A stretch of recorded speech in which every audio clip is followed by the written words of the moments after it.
And this is also the final session of today with two talks. And the first speaker is Emilie Girard-Charest, who is a cellist, composer, and improviser. So Emilie is based here at Université Jean-Monnet de Saint-Etienne, but also at the Conservatoire National Supérieur de Musique et de Danse of Lyon, where she is a doctoral student under the supervision of Laurent Potier and Philippe Hurel. She previously studied at the Conservatoire de Musique of Montreal, and she's contributed to many, as a cellist, many recordings and musical festivals worldwide, and regularly collaborates with artists from theater, dance, and performance. So today, Emilie's talk is related to her doctoral research and is on the importance of timbre in the perception of intonation, with the example of the so-called just intonation in the repertoire for cello. Emilie, welcome, and over to you.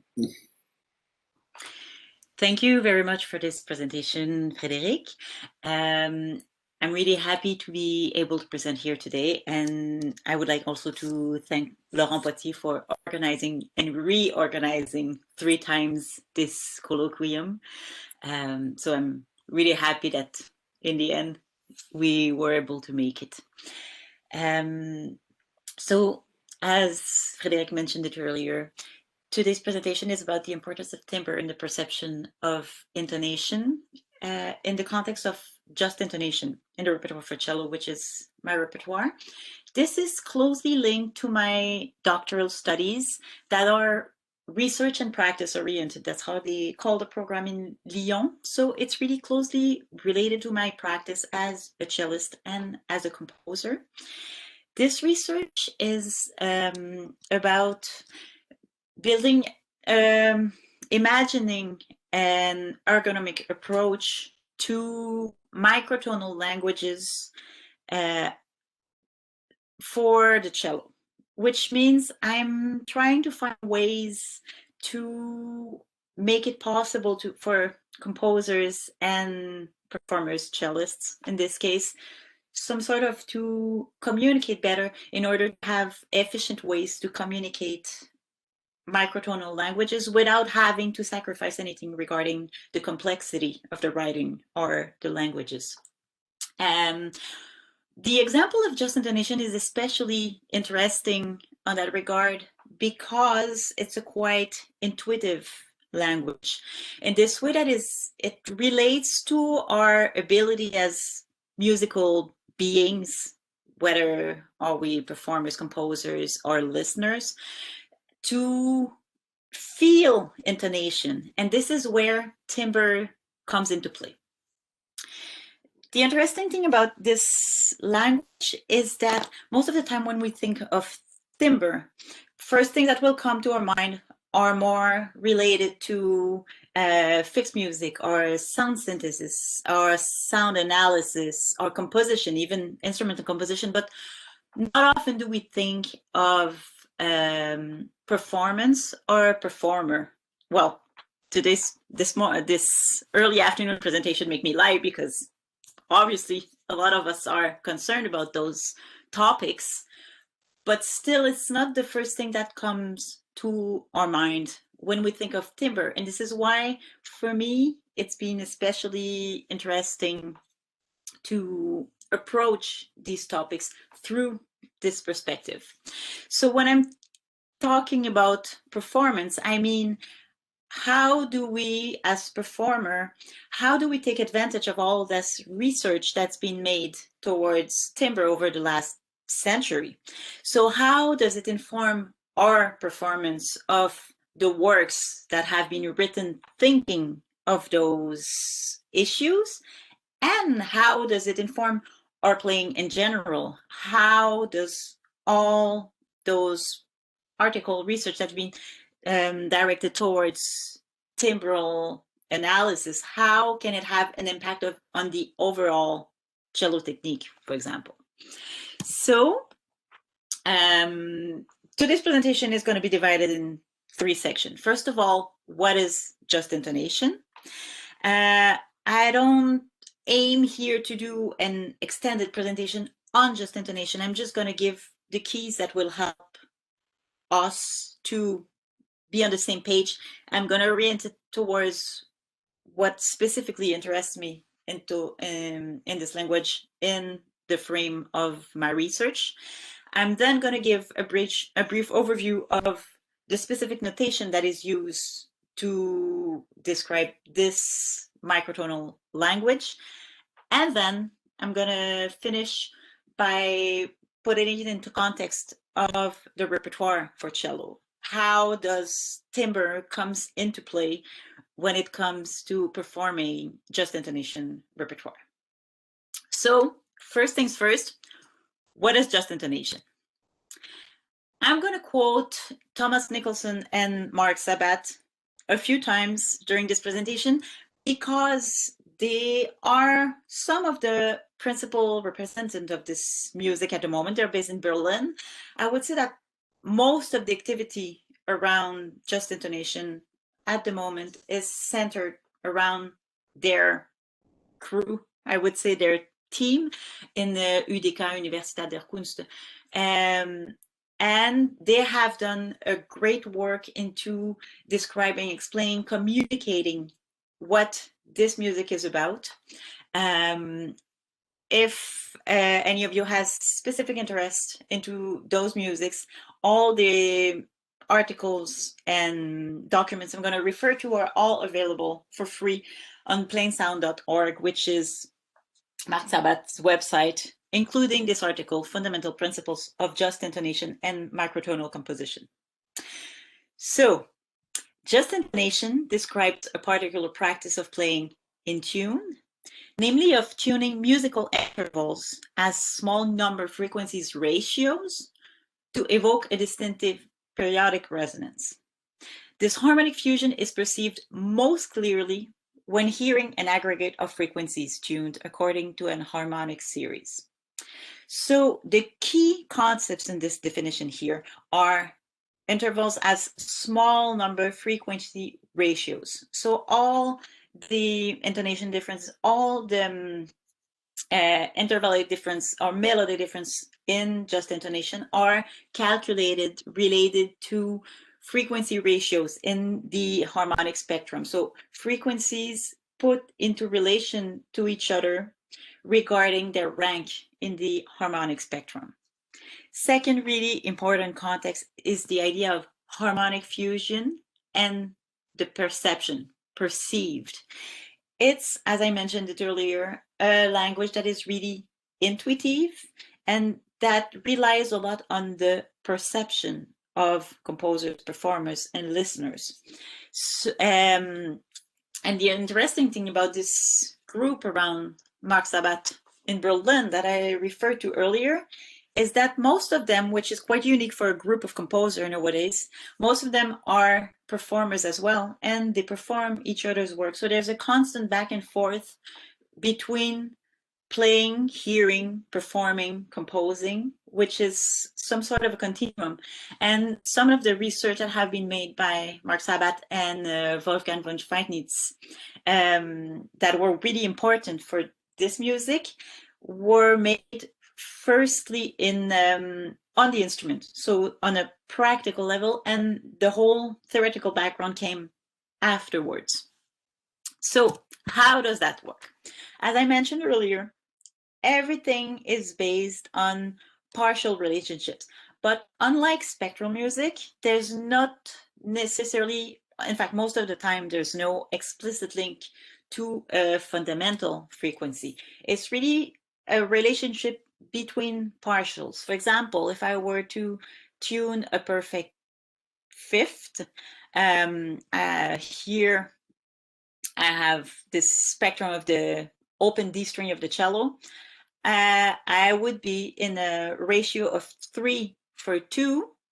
So I would simply divide the frequency in hertz of my second partial and then multiply by 3, and I would obtain really quickly and easily the frequency of my second frequency, of my second pitch being the third partial. So this works with any frequency ratio among the harmonic spectrum. I stopped here at 16 because I had to stop somewhere, but I could have continued forever. So just to hear a little bit what it can sound like, because we're used to the sonority of the spectrum as a whole, so as a combination of the whole partial with different relationship between them, but more in terms of volume. But if we were to build, for example, dyads around the family of major and minor thirds in the tempered system. So if we were to combine our partials here, these are recordings I made of really, these are acoustic sounds of the cello recordings I made.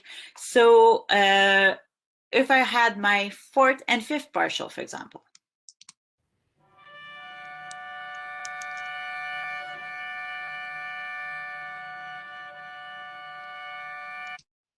So we see that we're quite close to a tempered major third. We're away from 14 cents. Then 5 and 6.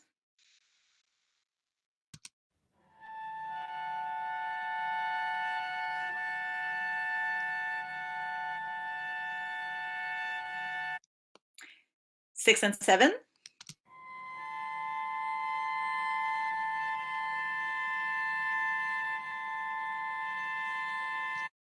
Seven and 9. The differences here in cents are written on top of the dyad.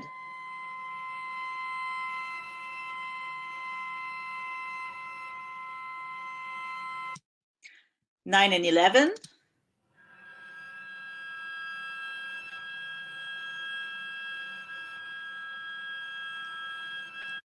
And to finish, 11 and 13.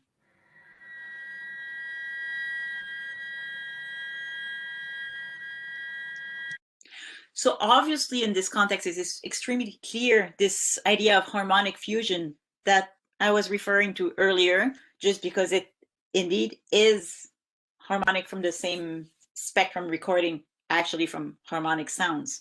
But what if we transpose to a same fundamental all these different intervals? So keeping the same relationship of 5/4, or 6/5, but on the same fundamental. So I've transposed all of them here on the open D of the cello, and in order to have a timbre that is as homogeneous as possible, the top note is played on the top string, on the A string that I've tuned down to all the top notes in order to find the same intervals that we had here.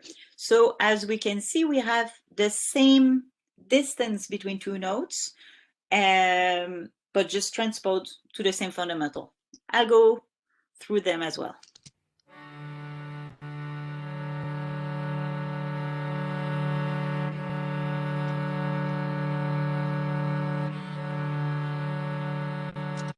So for example, if we compare this one to a tempered major third, which is, as I mentioned earlier, only 14 cents higher.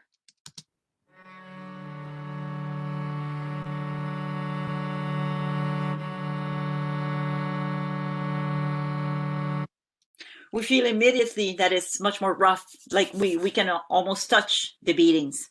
And if we stay in the same family, here we have a big major third that we can say.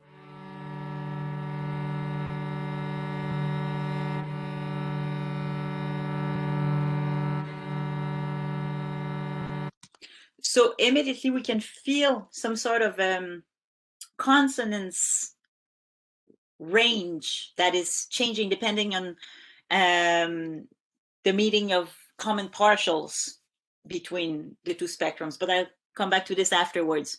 So if we go back to the family of the minor thirds, if we can say so.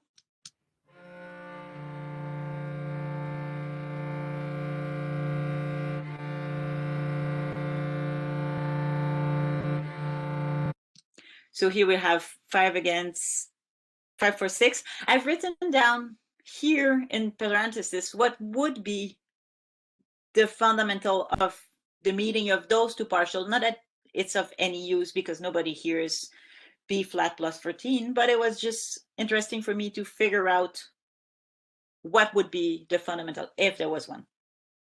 Then 7/4/6.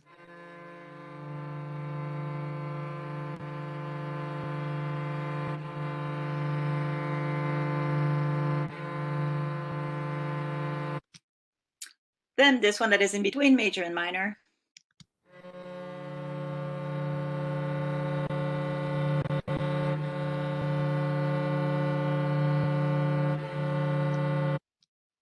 And last one, 11/13.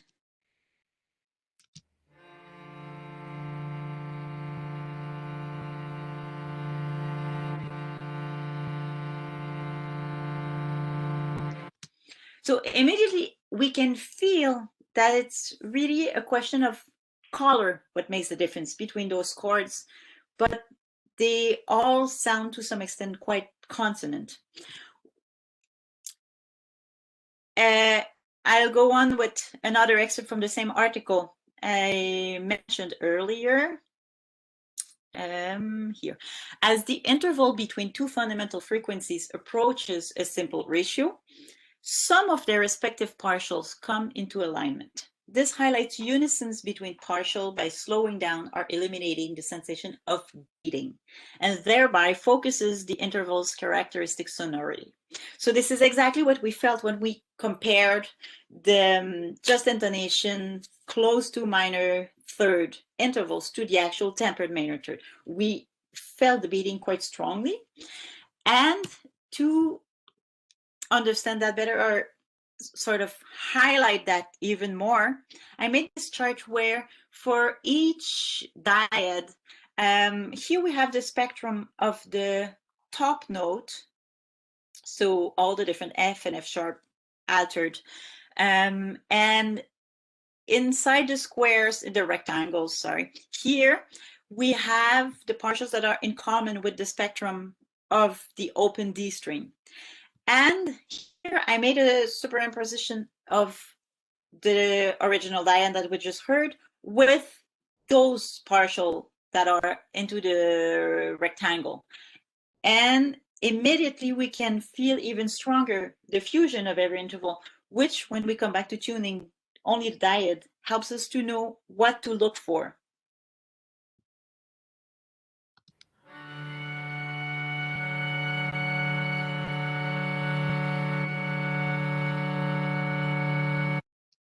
I'll just go through all of them just to hear them because I think it's quite explicit with the diagram.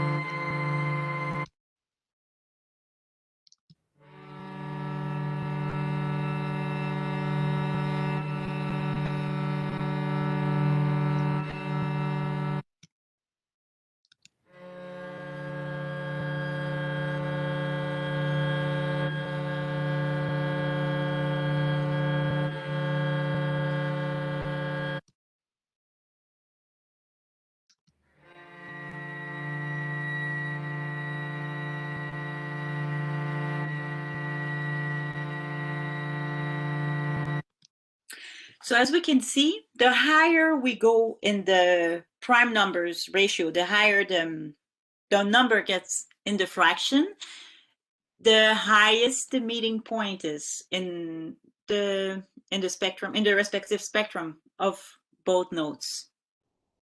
So how do we notate that? Because nobody wants a score with all that information just for one dyad. So this notation system I was referring to earlier has been developed by Marc Sabat and Wolfgang von Schweitz, and it's quite intuitive, again, in the way that it sort of makes a bridge between traditional classical notation and just intonation. So they're conscious that most people that will perform their music are classically trained musicians with Western ears, with classical music in the ears. So instead of starting something totally new, they decided to base their notation system on this fact that this is what we hear, this is what we know. So the key concept to understand the notation system is the idea of prime limits. Prime limits are simply a delimitation of the section of the spectrum that we'll use in order to build the material we'll use for that specific piece, for example. So three limit would be simply a combination of the three first partials, so octave and fifth, which would use the regular alteration that we normally have in classical music, simply because we spontaneously do the tuning, the pure fifth tuning, when we play classical music already. Then the five limit, which includes the natural third here, sorry, five, would just add a little arrow to whichever normal alteration. Seven limit adds the seventh little sign that looks like a 7, 11, and 13. Why do we only have symbols for the prime numbers? Because they can be combined together. For example, if we wanted to illustrate the 35th partial, we could combine the 5 limits and the 7 limit alterations and put together 5 times 7 will end up having 35. Then this leads me to the core part of the presentation and to the main questions that I'm trying to tackle at the moment.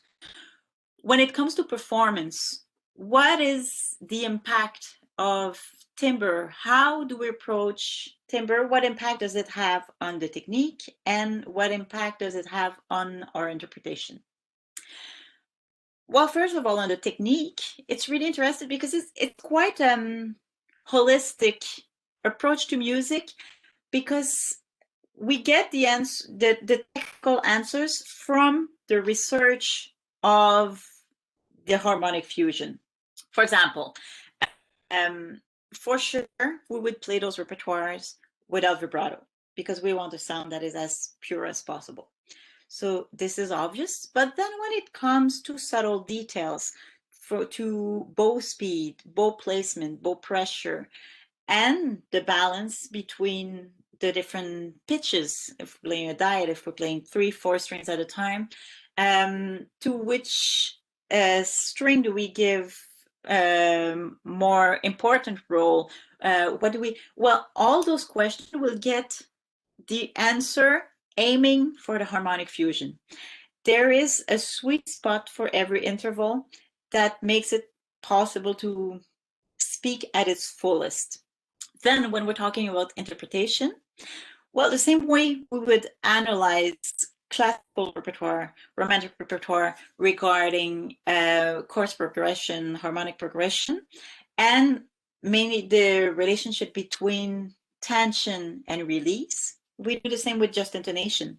So depending on the level of roughness of an interval or tension embedded in it, will choose to put the emphasis on it or to release. Then let's have a look at the practical application of those theories. I have 3 pieces I would like to show today. First one being by Thomas Nicholson that I mentioned earlier, who co-wrote the article with Marc Sabat, that wrote in 2019 this piece for me called Bercé. And when I was referring to the importance of intuition, the fact that intimately we know when the note is in tune, I have 3 examples here that makes it quite obvious. Because if we have a look at the score here, I'm interested particularly in this moment of the second bar, which I have to go from a C that is 39 cents lower than a normal C, and gliss to a B that is 31 cents higher than a tempered B. So I could either take my whole life learning it with my tuner, trying to get used to this really specific interval, or just by try and error with the right bow speed, with the right bow pressure, feel when it reaches the moment where it's in tune. And I have a slow motion version. It's being recorded slower than in the context. It's not that I slow down afterwards, so that you can really see, really hear the travel from one pitch to another.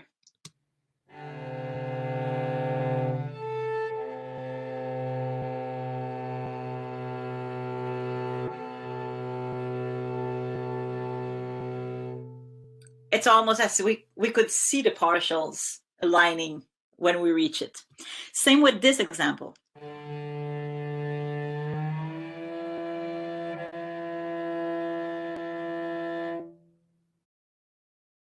And last one.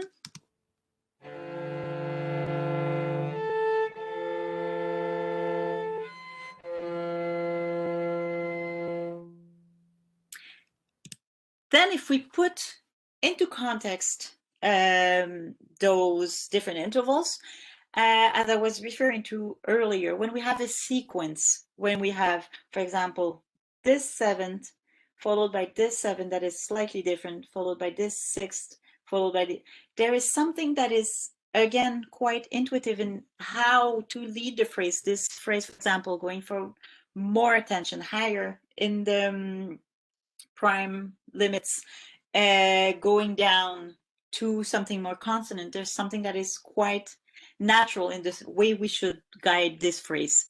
So I have here just interval by interval this section.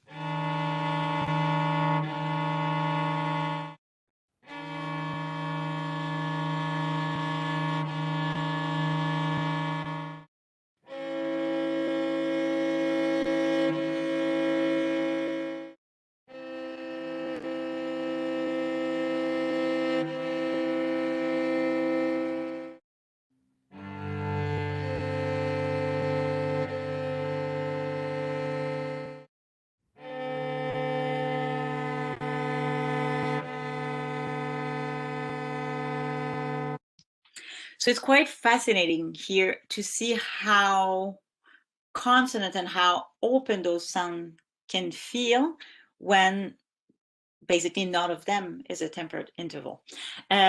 Obviously, I planned too many things to show, as we all did.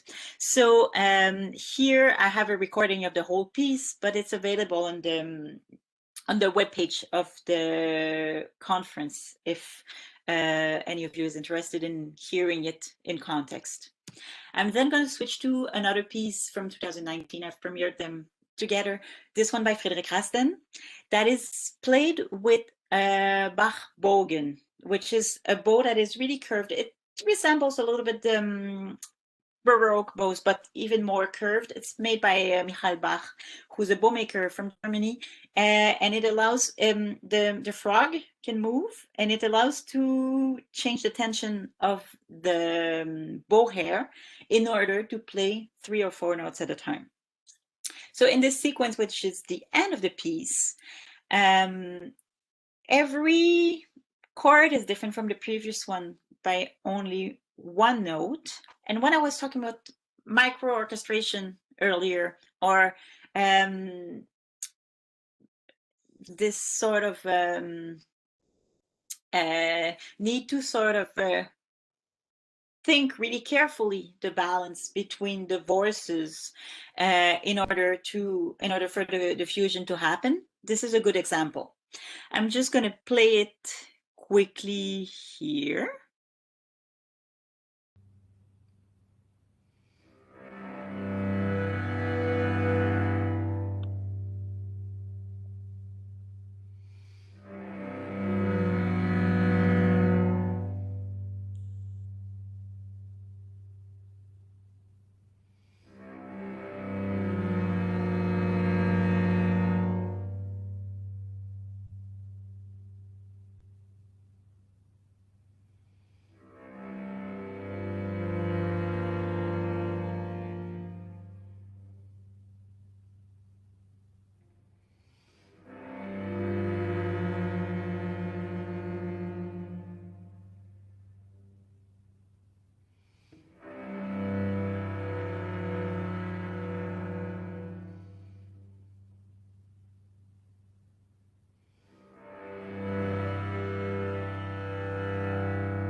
Sorry for the a little bit hard cut.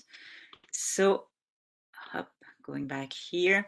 So obviously here there's also the acoustic, like this excerpt was taken in concert as opposed to the other one that were recorded in my studio with a Zoom. So this enhances this sensation of fusion, but still it's the same principle. So since I'm seeing I'm running out of time, I'm just going to quickly present the last piece that is one of mine, that is called S'offrir from 2015. And as you can see in the picture here, it's a duet for solo cello that is be played by a cellist and an assistant. And the responsibility of the assistant in this context is to move the fine tuners of the cello in order to get pitch deviations that are much smaller, much more subtle than what we could get with the fingerings. So in this section here that we see on the picture, the cellist is playing a unison form between the open D string and the fifth of the G string next to it, and doesn't move the whole time, while the assistant is starting from this unison, opening up in opposite directions both of the fine tuners in order to reach a major third and coming back to quasi unison. It's a piece that I played a lot, and every time it's quite different because the acoustics has a huge influence on the way the cello reacts. But what I'm asking to the assistants most of the time I perform it, most of the time I'm in the other situation. So I'm the one asking to the assistant to pay attention to all the artifacts. What interests me is all the sound that makes the interval become timbre. So it's always been performed in a quite intuitive way.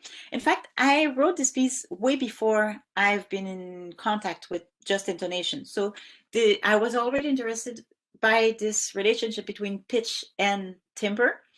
And we did a version with Thomas Nicholson of this piece where I was playing the cello, he was playing the fine tuner, and he proposed that he would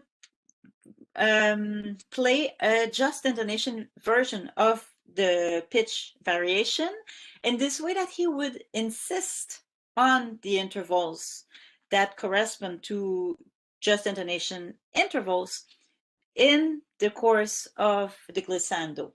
I will just play a few minutes of it, just that we can give an idea, but I want to make sure I keep time for questions afterwards.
I will stop it now, but all the pieces I've shown today are available on the website of the conference. So I guess we have 4 minutes for questions. I'm ready. Thank you, Emilie, and thank you for watching time. So yes, for 4 or 5 minutes for questions. So Marco Stroper has 2 questions.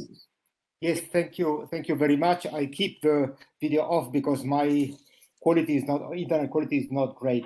I have two questions. It's very interesting. You are one of the few performers that are very happy to play just intonation music with the Sabbath notation, because I had a student who was part of his group and then came to me later, and he had to fight all the time with the performers he had to come up with because they just could not understand that. As you said, it's not a question of understanding, it's a question of listening. Now, I have 2 questions regarding that. The first is that all these just intonation, say, theories are based on the idea that a string is an ideal string and therefore perfectly harmonic, which is not true physically. I mean, when you try with a wavetable synthesis, so with and you try the difference between a perfectly just intonated interval and a well-tempered interval, the difference in beating is absolutely, I mean, obvious. On the strings, I mean, I still hear a lot of beatings also in the just intonation things. It just sounds different but I tend to focus more on the difference of pitches rather than that point. And I wonder how you cope with that, how you tune your ear to not to be sensitive to the beatings that are still there, but are probably less than the beatings of a normal, well-tempered intonation. And the second short question is that with this kind of approach, and it's very clear in the example you said, because one needs time to focus on these subtle details, one ends up with music that are just long sounds. Now, that's perfectly fine, but if I want to have a Stravinsky-like music, but just because I like it, how would just intonation help me, or should I just give it up in these circumstances? Thank you very much. That's a lot of questions at the same time. I'll start with the second one. So I don't have a clear answer to that. I'm quite new to this repertoire. I ended up there because I wanted to. I've been curious of seeing microtonal languages as a whole, which I don't see people doing that often, just because they have in common to put a certain challenge on the performer that is used to sort of tempered intonation, but obviously we play less tempered than we think we do, but we're trained as playing tempered. So how do we approach those new languages as performers? So I haven't worked only on just intonation, but also on all different of like equally divide microtonal languages and all that kind of stuff. And it's true that when it comes to, well, the same question arises with the spectral music. And I don't have a clear answer yet, because I think there's a matter of education that needs to be done of us performers, but also of us as listeners. The same way when we learn a new piece, whichever new piece, we learn it slow first and then we put up the tempo. So is there a moment in history that we'll need to get used to those intonation systems slowly in order to be able to sort of grasp this information at a faster pace? Maybe. Or maybe that's, as you suggested, that's the nature of those languages, and they're meant to be played slow. I don't know. Oh, what was the first question again? I'm sorry. It was about the amount of beatings. Yes. Because there are still beatings, because the string of the cello is not ideal string. Yes. True. Well, it's true that there's less beatings. This is something on the ear level. This is something I rely on quite a lot, and this is not something I would write about because I cannot measure it. But I mention it since you ask. I think on the case of the cello, there's also something that is physical. But that's might sound a little esoteric, but the cello doesn't physically resonate the same way on the body, and this is also something I feel that I can feel on the body and also under the bow. But I don't think I would direct my research towards that direction, just because I wouldn't know how to measure it. But I know that when I perform those pieces, that's something I rely on. When I'm talking about feeling, it's a combination of what I hear and what the information I get through the body. Thank you very much. This is a very inspiring observation that with one of the physical feeling. Thank you very much. Thank you. Okay, we've got one quick comment from Claudia and hopefully a quick reaction to it. Please, Emilie, and then we'll move on. Yeah, actually, because of what you said, it's going to be two quick comments. The first comment is about, you said, you know, oh, it's pretty obvious, and when you arrive at the right interval, then it sounds consonant, even if the interval is not in tune, like tempered in tune. And I was surprised because for me, it was not the case. There were some times where, yes, I felt this consonance in the harmonics, and sometimes I felt that it was much more rough or more out of tune. Mm-hmm. So I suppose it's really linked to getting used to it as well. So when you say it's obvious, I was like, not always. and the other comment is about what you just said at the end. You don't have any way to measure it, and I have some instrumented cello in my lab, which I think would could help you. We could do some of this. So if you're interested, you could come into contact with me where I can measure the vibration of the strings. And I think that is probably due to some sympathetic vibration of the strings. Probably. There could be some ways to measure it with instrumented cello that I have in my.